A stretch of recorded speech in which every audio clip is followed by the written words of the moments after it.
All right, y'all, welcome to the show. I got an incredible one for you today. I am really, really looking forward to today's show. We have a lot to talk about. So in just a second, I'm going to lead with Republicans humiliating themselves with just unhinged anti-Kamala attacks. We also have Kamala's VP race.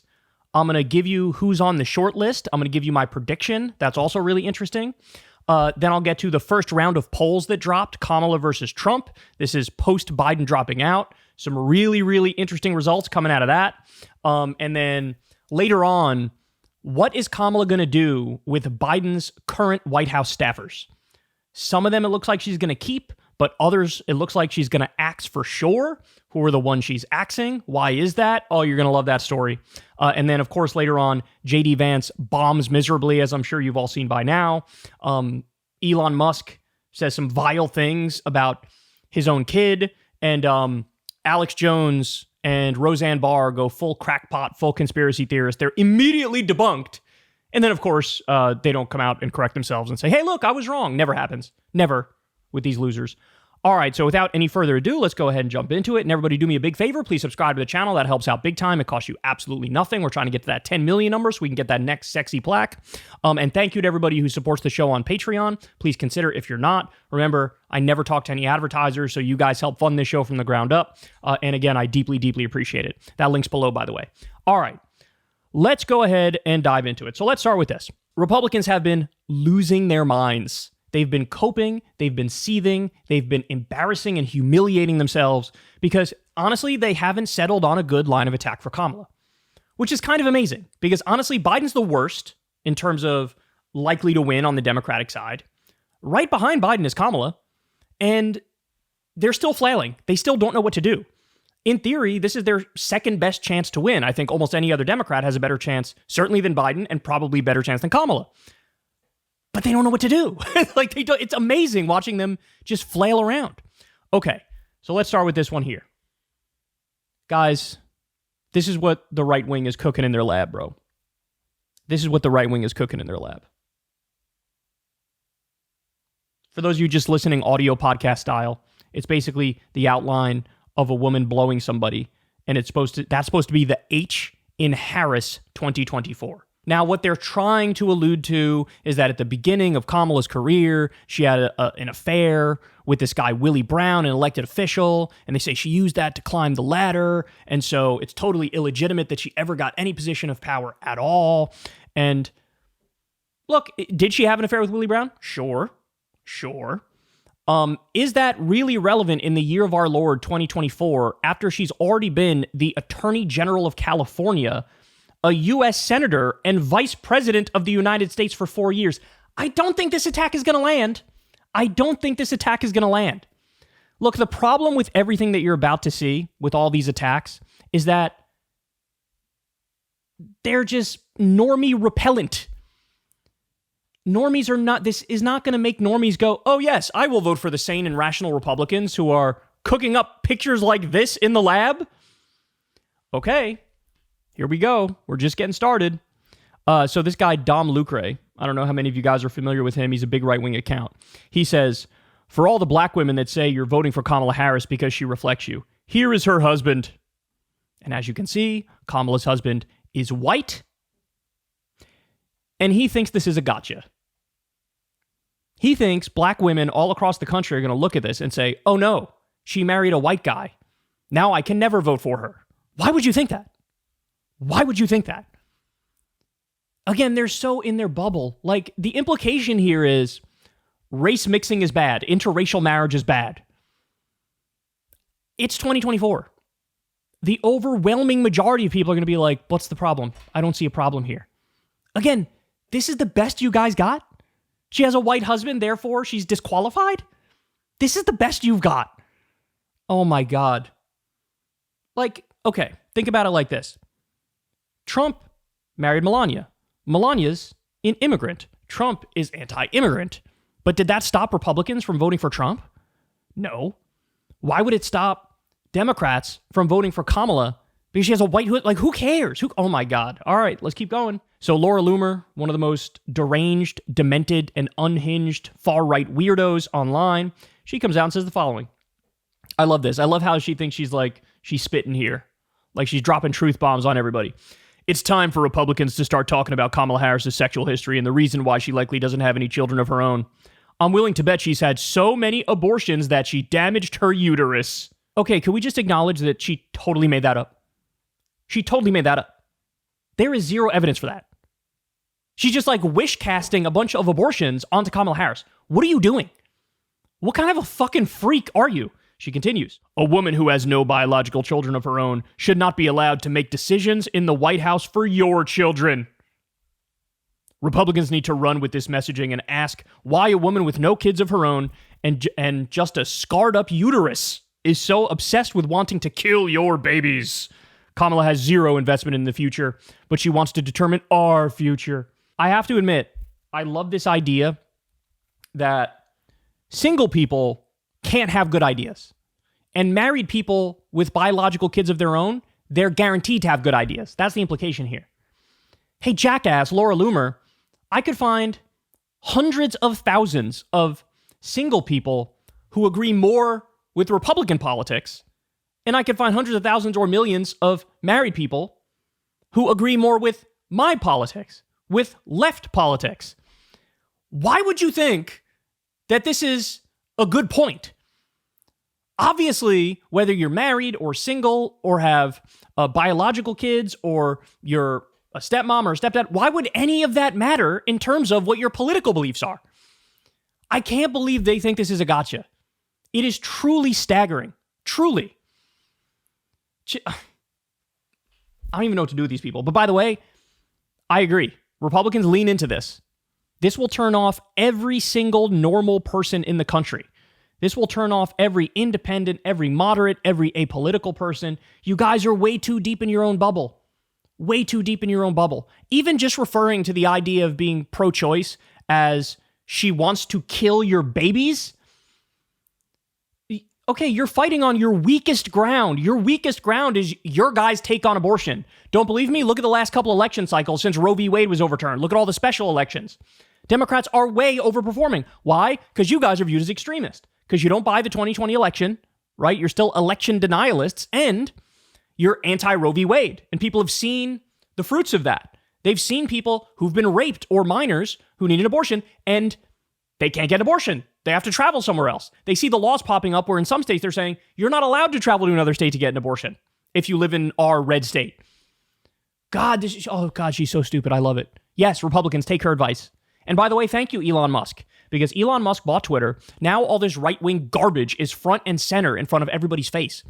And this is going to turn off every normie in the country. And by the way, these arguments now, since the right-wing nonsense is so front and center, it's going to influence Republican politicians to agree with this right-wing nonsense, and then they're going to shoot themselves in the foot by being too extreme. All right, more. So this video is old, to be fair, but this is J.D. Vance, or as Trump calls him, J.P. Mandel.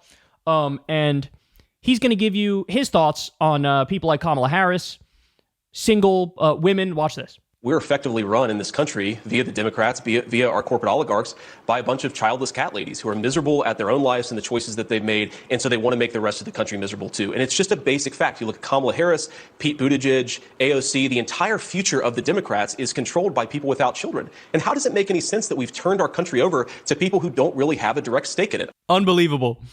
So he goes, guys, we're run by the corporate oligarchy. True. And he goes, yeah, the childless cat ladies. What? Guys, we have numbers on this. We have statistics on this. We know that at the top of the corporate world, and most of the billionaires, they're overwhelmingly men, overwhelmingly white. They're not fucking childless cat ladies. And also, by the way, again, it's like he's purposefully trying to lose the female vote in this country. I swear, that's what it's like. Think about how many, not just single women, but also single men there are in this country. And this whole thing is like him going like this. Hey, fuck you, we don't like you. Okay, go ahead, just hand those votes over to the Democrats. This is unhinged. This is the dumbest political commentary I've ever heard in my life. Going after the corporate oligarchy and then pretending the corporate oligarchy is childless cat ladies? Oh my God. All right, so then we get this. Oh, you're going to love this. So one of the things we learned is that Kamala Harris is not going to go to Netanyahu's speech in front of Congress. Good. By the way, there's as of right now, there's a little over 50 Democrats who are not going to go, and I hope that number goes up and up and up and up and up. Okay. Now, what she's trying to do politically, which I don't agree with this, but she's trying to split the difference. So she's saying, I'm not going to go to his speech, but I will meet with him for a little bit at the White House. Okay. Again, I don't like that. Don't meet with the war criminal. Bad idea. But what she's trying to do is politically cover her ass. Hey, I'm not going to go to the speech, but I'll talk to him. So trying to give out a sense of like neutrality, right? Not being a simp to Netanyahu like Joe Biden has been. Well, to the right, they're furious. Why are they furious? Because she's not going to the speech, and they're launching unhinged attacks over this. Here we go. This is Lindsey Graham.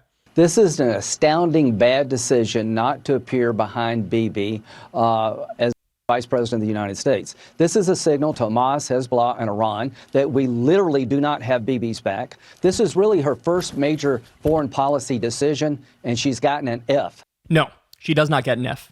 She gets a B. It would be an A+ if she didn't go to the speech and she didn't talk to him at all, right? But it's a B because at least she knows, hey, Netanyahu is in the tank for Republicans, and he's also a fucking genocidal war criminal, and I'm not going to go ahead and be in the same boat. He says she gets an F because she didn't want to meet with a genocidal war criminal, or didn't want to go to the speech of a genocidal war criminal. Fox and Friends also were attacking her for this. Guys, they literally don't know what to do. They don't know what to do with Kamala. I'm astonished by this, because my thinking was, if it's Joe Biden, Kamala Harris, or Gavin Newsom, they have their lines of attack ready, and they're going to lean into them, and they got it. It turns out the only person they seemingly had their attacks down for was Joe Biden. Clearly not Kamala. Now I don't even know if they had the attacks ready for Gavin Newsom. If they're not ready for Kamala, maybe they weren't ready for Gavin Newsom. But like, really? You're failing this test? So Russell Brand, you guys know he's done his whole transition lately. Not just his political transition, but also his religious transition. Remember, he's going around pretending to be did he just become a generic Christian, or did he become a Catholic? I don't remember, but one or the other, right? So he does this whole religious thing. He gets baptized. And also at the same time, this goes hand in hand with him politically. He went from being like a socialist left-winger to being an anti-establishment left-winger to then being sort of like an enlightened centrist. And now he's almost fully gone, the right-wing hack, the why I left the left, that sort of thing. So he comes out and he's trying to attack Kamala. Here's what he says. If Kamala Harris, I'm not going to do his I could try, but I'm actually bad. That's the one accent I'm really bad at, the British accent. If Kamala Harris is to be the new pick in the bait and switch, find the lady cup and ball trick that we are being offered in lieu of democracy, we already know she's a socially inept and empty instrument of intransigent institutional power, solely offering cutaneous and genetic novelty to a famished pack of secularist devotees, so bewildered that melatonin and an X chromosome could represent to them some kind of Pyrrhic victory. Russell, I'm going to need you to go ahead and reel it in, dog. I'm not sure I've ever seen anything more embarrassing than this. First of all, why are you doing a Dennis Miller bit? Why are you purposefully trying to use big words that are confusing to people? There's nobody that read this and on the first go-around was like, oh, yes, very good, very smart. It's, oh, you're trying to sound like you're deep and profound, but you're really just doing the trick where I'm going to throw in some big words to make you think I'm saying something deep and profound. And guys, he confused melatonin with melanin. He said melatonin. Melatonin is the shit you take to go to sleep at night. I take them all the time, by the way. I have a strawberry one, put it under my tongue. It melts and you feel sleepy very quickly. Melatonin is naturally produced in the brain. It's like the sleepiness chemical. But I take some to help me get to sleep. He confused melanin and melatonin. And by the way, he brings up an X chromosome. Men have X chromosomes too. Oh, this is so embarrassing. And like the whole vibe of this is like, she represents the establishment. She's an empty instrument of intransigent institutional power. A normal way of saying that is she represents the establishment. That's what he's saying. Yeah, what about Donald Trump? Got any thoughts on him? Or do you still buy into the absolute fucking fantasy that he's some outsider who's crusading for the little guy? Jesus Christ, man. Oh my God. All right.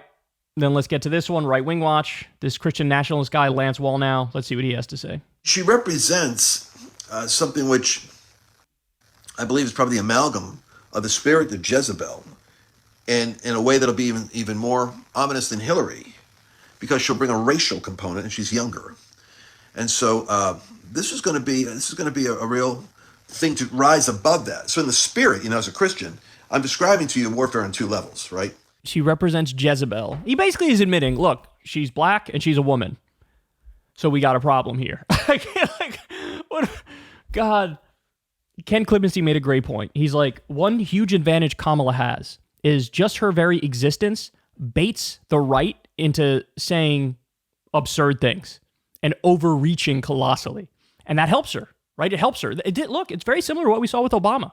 The types of attacks that they would levy at Obama would be like, man, you guys are fucking reaching. There's plenty to actually attack, but they don't attack the real shit. Okay. Speaking of Obama, birtherism misinformation already going strong against Kamala here. Gee, I wonder why all of a sudden birtherism is back for Kamala. People incorrectly claiming she's ineligible to run. Reminder that Kamala Harris is not constitutionally eligible to be either president or vice president and is currently illegally serving as VP. Kamala Harris isn't even eligible to be president of the United States, in case you were wondering. There will be a lawsuit that goes to the Supreme Court over if Kamala Harris is eligible to be president. The founders considered a natural-born citizen as someone who was born in America with one parent as a citizen. The lawsuit isn't about if she is a citizen, because she obviously is. The lawsuit will be about the definition of natural-born citizen. Kamala Harris was born to parents who were non-citizens at her time of birth. Therefore, she is not a natural-born citizen, ineligible to hold the office of president. It's back. The dumbest, most unhinged attacks that were levied at Obama are now back for Kamala. Attacks that are so unhinged and so extreme that even somebody like Bill O'Reilly on Fox News had to come out and chastise his own audience and say, you fucking idiots, Obama is American. He was born in Hawaii. We have his short form birth certificate. We have his long form birth certificate. We have the announcement of his birth in Hawaii. If you're born in the United States of America, you're American. Period. So where was Kamala born? Oakland. It's insane what we're witnessing, man. All right, and then finally, this is my favorite one. This is definitely my favorite one. James Lindsay, the old anti-woke crusader. I believe that's how he fancies himself. So he comes out and says this. God, and by the way, this tweet thread is like a fucking novel. We're not going to go through all of it because it's the most long-winded claptrap I've ever seen in my life.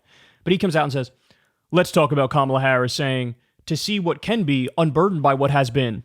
This phrase, which she repeats all the time, is not mysterious. It's esoteric. That is, it's occult. It's a Marxist and Luciferian incantation, and that's easily seen. Ah, yes. Easily seen. So his argument is pretty much what it looks like with this first tweet. This thing is a cult. This saying that she uses is a cult. So maybe Kamala's linked to the occult. And also she's clearly a Marxist. She's a closet Marxist. And she is basically a Satanist. They literally go on to point out, look at the hand signal she makes as she talks. This is similar to like the Baphomet statue where that's making a hand signal. They're like, see, Satanist, Luciferian. What am I going to do with these people, bro? What am I going to do with these people? The thing that she says, which became a meme, like, you know, we have to be unburdened by the past or whatever. We have to be able to move into the future and make things better, unburdened by what has been. Like, that's the gist of it.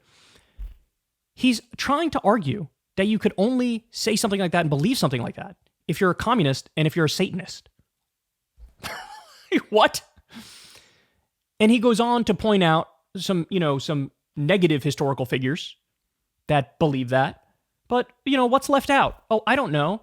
Maybe that there are many of phenomenal historical figures who also believe that. Martin Luther King believed that, for example. You know, I'm sure Jesus was all about trying to make things better. Like, what's the counter argument? Like, yes, be burdened by the past and don't try to make things better? Like, is that the counter argument? God, it's so... Again, I'm going to ask you sincerely, what am I supposed to do with these people? What am I supposed to do with these people? And then he had a bunch of lefties dunking on him, and he came out like, Basically like, because lefties are dunking on me, you know I'm onto something. You know I'm right about it. It's like, or you said something so preposterous and so absurd and so laughable that everybody can't help but mock you. This is the least normie response I've ever seen in my life. If you want to attack her, go through her policy record, pick out ones you disagree with, and say, here's why this is wrong. But no, he jumps right to, she's in the occult, she's Marxist, and she's a Satanist. Like, what the fuck, man? Holy shit. Holy shit. And this is another guy that has Russell Brand syndrome, where it's like, I'm going to use big words so you think I'm saying things that are really smart, but actually I'm saying the dumbest shit you've ever heard in your life. This is what Dennis Miller was the person who came up with this, right? Dennis Miller is a conservative comedian who would talk in sentences that literally nobody understood, and it would make conservative audiences go, man, he must be smart, bro. I don't even understand, man. Now Russell Brand gets in on that. This guy gets in on that. It's like, bro, you're not an academic. You're not some sort of genius. And the other thing is, these are the same people who like to say, hey, you need to steel man people's arguments when you're debating them. Don't straw man them. Steel man them so you have a good, faith, honest conversation about where you disagree. And then he comes out talking about Kamala Harris. She's in the occult, she's Marxist, and she's a Satanist. Yeah, very good faith.